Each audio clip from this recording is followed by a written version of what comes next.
மீன ராசி அன்பு சொந்தங்களுக்கு வணக்கங்க. மீன ராசிக்காரங்களை புதுசாக என்னங்க சொல்லணும், தோல்வி அடைஞ்சு தீயில விழுந்தாலுமே துவண்டு போகாமல் ஃபீனிக்ஸ் பறவை மாதிரி உயிரெழுந்து வரக்கூடிய சக்தி படைச்சவங்க மீன ராசிக்காரங்க. எந்த ஒரு வேலையாக இருந்தாலும் சரிங்க, அதில் நிதானமாக செயல்பட்டு நினச்சதை சாதிக்கக்கூடியவங்க. குறிப்பாக அறிவாற்றல் அதிகமாக இருக்கும், ஆனால் அதை வெளியே காட்டிக்கவே மாட்டாங்க. மற்றவங்கள பேச விட்டு அவங்களுடைய மனசில் என்ன இருக்குது அப்படிங்கிறது தெரிஞ்சுக்கிறதுல மிகவும் ஆர்வம் கொண்டவங்க. தெளிவான சிந்தனையும் புத்தி சாதுரியமும் கொண்டவங்க. இதனால் மேக்சிமம் இவங்க நினச்சதை காலதாமதம் ஆனாலும் அதை எப்படியாவது அடைஞ்சிருவாங்க. தன்னோட குறிக்கோளை அடையிற வரைக்கும் உண்மையை மட்டுமே தூக்கி சுமந்துட்டு இருப்பாங்க. மீனராசிக்கிட்ட நீங்கள் பழக்கம் வச்சுருக்கீங்க அப்படின்னா நீங்கள் உண்மையாக இருந்தால் மட்டும்தான் இவங்க கூட நட்பே தொடரும். மீனராசிக்காரங்க ஒரு வீட்டில் இருக்காங்க அப்படின்னாவே அந்த வீட்டில் ஏதாவது தப்பு நடந்தது அப்படின்னா முதல்ல இவங்க தான் கண்டுபிடிச்சிருவாங்க. இதனாலேயே வீட்டில் இருக்கவங்க இவங்களை பார்த்து கொஞ்சம் நடுங்கவும் செய்வாங்க. வெட்டு ஒன்று துண்டு ரெண்டுன்னு பேசிடுவாங்க. தப்புன்னு தெரிஞ்சால் அதுக்கு ஒரு நாளும் துணை போக மாட்டாங்க. கற்பனை வளம் அதிகமாக இருக்கும், கலை ஆர்வம் அதிகமாக இருக்கும். அதே மாதிரி நட்புக்கு முக்கியத்துவம் கொடுப்பாங்க. நல்லவங்களோ கெட்டவங்களோ எல்லாருக்கும் மரியாதை கொடுக்கக்கூடியவங்க. முடிஞ்ச அளவுக்கு கெட்டவங்களை தள்ளி வைப்பாங்க. பழகிட்டா உயிரையே கொடுக்கக்கூடிய அளவுக்கு உன்னதமானவங்க. நல்லவங்களை தூக்கி பிடிச்சிருவாங்க. இப்படிப்பட்ட குணாதிசயங்களை கொண்ட மீன ராசி அன்பு சொந்தங்களுக்கு இது நாள் வரைக்கும் வாழ்க்கை நிலை அப்படிங்கிறது வெளியே சொல்ல முடியாத அளவுக்கு கஷ்டமும் கண்ணீருமா தாங்க இருந்துச்சு. மீனராசி அப்படின்னாவே தன்னோட அழுகைக்கும் தன்னுடைய தியாகிக்கும் வெளியே சொல்ல தெரியாதுன்னு சொல்லுவாங்க இல்லையா, அந்த மாதிரி மீன் அழுகிறது யாருக்கும் தெரியாதுன்னு சொல்லுவாங்க இல்லையா, அதே மாதிரி தான் மீனராசிக்காரங்க தன்னோட கஷ்டத்தை வெளியே சொல்ல மாட்டாங்க. 10 ரூபாய் இருந்தாலும் தன்னை சார்ந்தவங்களுக்கு செலவு செஞ்சுட்டு தாங்கிட்ட இல்லைங்கிறத கூட வெளிப்படுத்தாமல் போயிடுவாங்க. ஆனால் இவங்களை சுற்றி இருக்கவங்க என்ன நினைப்பாங்க, இவங்களுடைய கஷ்டத்தை வெளிக்காட்டாததுனாலேயே இவங்க ரொம்ப நல்லா இருக்காங்கன்னு கூட சொல்லுவாங்க. சில நேரங்களில் இவங்க கூட தனிப்பட்ட முறையில் அழுக கூட செஞ்சுருவாங்க. என்னடா இது, நம்ம இப்படி பார்த்து இருக்கோம், எல்லாத்துக்கும் நம்ம எல்லாமே பண்ணுறோம், நமக்குன்னு யாருமே இல்லையே, வலிக்குதா வலிக்கலையா, சாப்பிட்டியா சாப்பிடலையா, இருக்கியா இல்லையான்னு கூட கேட்க ஆள் இல்லாமல் இருக்கும் அப்படின்னு நினச்சிட்டு இருக்காங்க. ரொம்பவே வருத்தமும் படுவாங்க. இப்படிப்பட்ட குணாதிசயங்களை கொண்ட மீன ராசிக்கு சுழற்சி சுழற்சி அடிக்க போகும் குரு சுக்கிர யோகம்ங்க. கட்டாயம் நீங்கள் எதிர்பார்த்த எல்லாமே நடக்க போகுதுங்க. இத்தனை நாள் நான் ஒரு விஷயத்துக்காக ஏங்கிக்கிட்டு இருந்தேன் அப்படின்னு நீங்கள் நினச்சிட்டு இருந்தீங்க இல்லையா, அந்த விஷயங்கள் இப்போ உங்களுக்கு கிடைக்க போகுதுங்க. வாழ்க்கையில் என்னென்ன மாற்றங்கள் நிகழப்போகுது, எந்த தெய்வத்தை வழிபட்டால் நமக்கு சிறப்பு அப்படிங்கிறத இந்த பதிவில் நம்ம பார்க்கலாங்க. அதுக்கு முன்னாடி நம்ம சேனலை ஃபஸ்ட் டைம் பார்க்குறீங்க அப்படின்னா மறக்காமல் சப்ஸ்கிரைப் பண்ணிக்கோங்க. மீனராசி அன்பர்களே, சுக்கிர பயிற்சியால் என்ன பலன் அப்படின்னு தானே கேட்குறீங்க. உங்களுக்கு இந்த சுக்கிர பயிற்சியால் இது நாள் வரைக்கும் நீங்கள் எதிர்பார்த்த விஷயங்கள் எல்லாமே கொடுக்க போகிறாருங்க. உங்களுடைய ராசி அதிபதி தைரிய வீரிய ஸ்தானத்தில் அந்த சுக்கிரன், அதே சமயத்தில் 8க்குரியவன் அஷ்டமாதிபதி, வலி வேதனையை கொடுக்கக்கூடியவனும் திடீர் அதிர்ஷ்டத்தை கொடுக்கக்கூடியவனும் அந்த சுக்கிரன் தான். 4ஆம் இடத்துல போய் உக்காந்துருக்காருங்க. அப்போது 4ஆம் இடத்துல சுக்கிரன் அமர்றது நல்லதா அப்படின்னா நல்ல தன்மை தான்.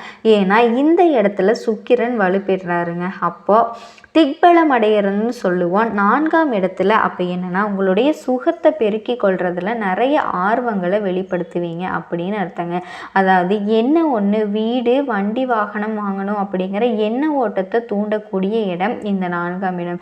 ஸோ அந்த இடத்துல போய் சுக்கிரன் அமர்றாரு. அப்போ சுக்கிரன் அப்படிங்கிறது வீடு வண்டி வாகனத்துக்கான கிரகம்ங்க. அப்போது 4ஆம் இடத்துல உட்காரும்போது தூண்டுமா இல்லையா, நிச்சயமாக தூண்டுங்க. அப்போ பணம் வச்சுட்டு இருக்கவங்க, ஒரு வீட்டை தேடிக்கிட்டு இருக்கவங்க, தனக்கு பிடிச்ச இடம் கிடைக்காம, லொக்கேஷன் கிடைக்காம அங்கேயும் அலைஞ்சிக்கிட்டு இருக்கவங்க எல்லாத்துக்குமே இந்த காலகட்டத்தில் நீங்கள் நினச்ச மாதிரியே அந்த இடத்தையெல்லாம் வாங்கிடுவீங்க அப்படிங்கிறத தீர்மானிக்கக்கூடிய ஒரு காலகட்டமாக மீன ராசிக்காரர்களுக்கு அமைய போகுதுங்க. ஒரு மனக்குழப்பம் இருந்துச்சு இல்லைங்களா, அந்த குழப்பம் சரியாகக்கூடிய ஒரு காலகட்டமாக நிச்சயமாக அமையும். தாய் சார்ந்த விஷயங்கள், தாய் வர்க்கம் சார்ந்த விஷயத்தில் அந்த தாய் அப்படிங்கிற விஷயம் எப்படியாவது உங்கள் எண்ண ஓட்டத்துக்கு வந்து சேரும். தாயை பற்றிய சிந்தனைகள் அல்லது தாய் வர்க்கம், தாய் கூட பிறந்தவங்க, அவங்க சார்ந்த விஷயங்கள், தாயினோட சொத்து சம்மந்தப்பட்ட விஷயங்கள், அதை எப்படி பண்ணலாம், சொத்தை வாங்கலாமா விற்கலாமா, அந்த சொத்தை வச்சு என்ன பண்ணுறது, அங்கே ஏதோ ஒரு பிரச்சனை இருக்குது. ஸோ இந்த மாதிரியான அந்த தாய் சம்மந்தப்பட்ட விஷயத்தில் இங்கே எண்ண ஓட்டங்களை செலுத்தி அதில் ஏதாவது ஒரு சொல்யூஷன் எடுக்கக்கூடிய காலகட்டமாக நிச்சயமாக மீனராசிக்கு அமையுதுங்க. அதே மாதிரி இந்த சுக்கிரன் அப்படிங்கிறது மீனத்திற்கு ஆகாதவர்னு தான் சொல்லுவாங்க. ஏன்னா 8க்குரியவர் இல்லையா. அப்போ குரு ஒரு அணி, சுக்கிரன் ஒரு அணி. அப்போ இந்த 2 பேரும் இணைஞ்சு 4ஆம் இடத்துல இருக்கப்போ உங்கள் சுகஸ்தானத்தை பாருங்கள். அப்படின்னா உங்கள் ஹெல்த்தை கொஞ்சம் டேக் கேர் பண்ணணும் அப்படிங்கிறது மீனராசி அன்பர்கள் மனசில் பதிய வச்சுக்கோங்க. ஏன்னா சுக்கிரன் 8க்குரியவர். அப்போ குரு சுக்கிரன் 2 பேரும் இணைஞ்சாலே அங்கே ஏதாவது ஒரு ஹெல்த்தி பிரச்சனை வந்து தீரும் அப்படின்னு தாங்க அர்த்தம். அப்போ குரு சுக்கிரன் இணைஞ்சாலே பொதுவாக சுகர் கொடுக்கும் அப்படின்னு சொல்லுவோம். அப்போ உங்கள் ஜாதகம் பாருங்கள், உங்கள் ஜனன ஜாதகத்தில் குருவும் சுக்கிரனும் இணைஞ்சிருக்காங்களா அப்படிங்கிறத பார்த்துக்கோங்க.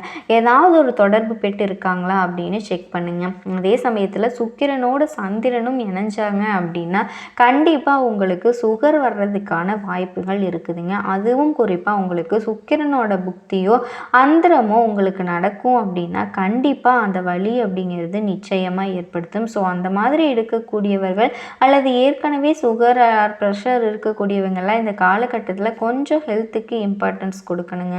சரியான உணவு கட்டுப்பாடு, உடற்பயிற்சி அப்படிங்கிறது ரொம்ப ரொம்ப அவசியங்க. அதை ஞாபகத்தில் வச்சுக்கோங்க. மீன ராசி அன்பர்களுக்கு நார்மலாகவே, அதுவும் குறிப்பாக உத்திரட்டாதி நட்சத்திரத்தில் இருக்கக்கூடிய மீனராசி அன்பர்களுக்கு மனக்குழப்பம் அப்படிங்கிறது ரொம்ப ரொம்ப அதிகமாக இருக்குங்க. ஒரு டென்ஷன் மேக்கிங்கில் ஒரு குழப்பம் இருக்கும்.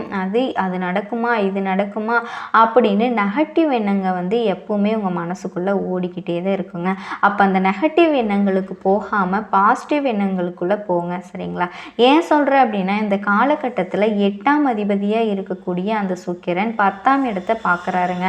அப்போ தொழிலில் ஒரு அழுத்தம், ப்ரெஷர் அப்படிங்கிற தன்மை நிச்சயமாக இருக்கும். ஒரு அழுத்தம் பிடிக்கல, ஒரு ப்ரெஷரோடு இருக்கும், ஒரு மாதிரி அழுத்தமாக இருக்குது, ப்ரெஷராக இருக்குது, கண்டிப்பாக இந்த மீனராசி அன்பர்கள் அந்த வகையில் ஒரு எண்ணம் இருக்குங்க. ஏதோ ஒரு வகையில் அழிச்சல் திருச்சல்னு இருக்கும். அப்போ பாசிட்டிவ் எண்ணங்களை விதைச்சிக்கணும். ஏன்னா சந்திரன் அப்படிங்கிற விரையாதிபதி உங்கள் ராசியில் உட்காந்துருக்காரு, அவரே லாபாதிபதியாகவும் இருக்கிறாரு. அப்போ பாருங்கள், பாசிட்டிவ் எண்ணங்களை கொடுத்தீங்க அப்படின்னா கிடைக்கும். நெகட்டிவ் எண்ணங்களுக்குள்ளே போனீங்க அப்படின்னா எல்லாமே நெகட்டிவாக தாங்க இருக்கும். ஏன்னா சந்திரன் அங்கே இருக்காரு. அப்போ சந்திரன் அப்படிங்கிறவர் மனசு, அந்த மனசை மறைக்கக்கூடிய ஒரு சில விஷயங்கள் நடந்து தீரும். அதனால நீங்கள் குழப்பம் ஏற்படுற தன்மையெல்லாம் இருக்குங்க. ஸோ இந்த காலகட்டத்தில் பணம் கிடைக்குமா அப்படின்னா, பணப்புழக்கம் இருக்குமா அப்படின்னு கேட்டிங்கன்னா நிச்சயமாக இருக்குங்க. 2 பொருளாதார கிரகங்கள் குரு சுக்கிரன் இணைஞ்சு 10ஆம் இடத்தை பார்க்குறது. இப்போ பொருளாதாரம் அப்படிங்கிறது நிச்சயமாக இருக்குங்க. பணப்புழக்கம் அதிகமாகவே இருக்கும். கடந்த நாட்களை காட்டிலும் இனி வரக்கூடிய நாட்களில் பொருளாதாரம் உங்களுக்கு ரொம்ப சூப்பராகவே அமையுங்க. தொழில் வியாபாரம் இதில் எப்படி நீங்கள் இருந்தாலுமே வளர்ச்சி அப்படிங்கிறது நிச்சயமாக நீங்கள் கண் கூட பார்க்கலாம். ஆனால் பணத்தை கையாளுற விஷயத்தில் மட்டும் கவனமாக இருக்கணும். ஏன்னா ஜென்ம சனி நீங்கள் ஏமாறுறதுக்கான வாய்ப்புகள் அதிகமாக இருக்குது. ஏன் ஏமாறுறதுக்கான வாய்ப்புகள் இருக்குன்னா, உங்கள் ஜாதகத்தில் சந்திரன் எந்த நிலையில் இருக்கோ அதை பொறுத்து தாங்க எல்லாமே மாறும். இப்போ சந்திரனோடு உங்கள் ஜாதகத்தில், உங்கள் ஜனன ஜாதகத்தில் சந்திரனோடு சனி, ராகு இவங்க எல்லாமே சேர்ந்துருப்பாங்க அப்படின்னு வச்சுக்கோங்களேன். கண்டிப்பாக உங்களை பொறுத்த வரைக்கும் அதை ஆழ்த்தி விடும். ஏதோ ஒரு இடத்துல கொண்டு போய் சிக்க வச்சுருங்க. ஆனால் சந்திரன் நல்ல தன்மையில் இருந்தால் அந்த மீனராசி அன்பர்கள் பயப்பட வேண்டிய அவசியமே இல்லை. இந்த ஜென்ம சனி நினச்சி நீங்கள் பயந்துட்டுருப்பீங்க, அதெல்லாம் ரொம்ப பயம். படப்படப்பே தேவையில்லைங்க. எல்லாத்துலேயும் கரெக்டாக இருந்துட்டீங்க அப்படின்னாவே உங்களுக்கு எந்த ஒரு விஷயமும் கரெக்டாக தாங்க நடக்கும். யார் இந்த மீனராசி அன்பர்கள் சூரிய தசை அல்லது சூரிய புக்தி, சூரியனோட அந்தரம் நடந்துட்டு இருக்கோ, சுக்கிரனோட புத்தி அந்தரம் நடந்துட்டு இருக்கோ, அவங்க எல்லாமே கொஞ்சம் அதிகமான ஒரு வலி, குழப்பம் அப்படிங்கிறது இருக்குங்க.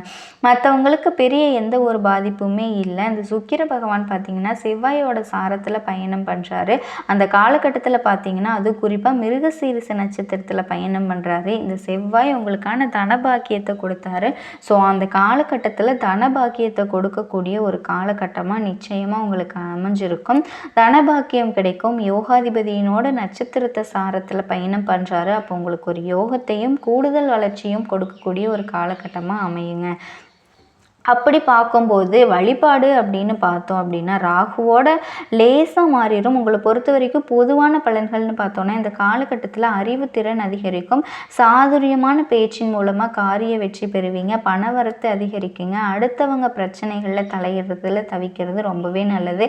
கலைகளில் ஆர்வம் பிறகும். மனசை கட்டுப்படுத்திக்கிறது ரொம்ப நல்லது. சின்ன விஷயங்களில் மனநிறைவு உண்டாகும்.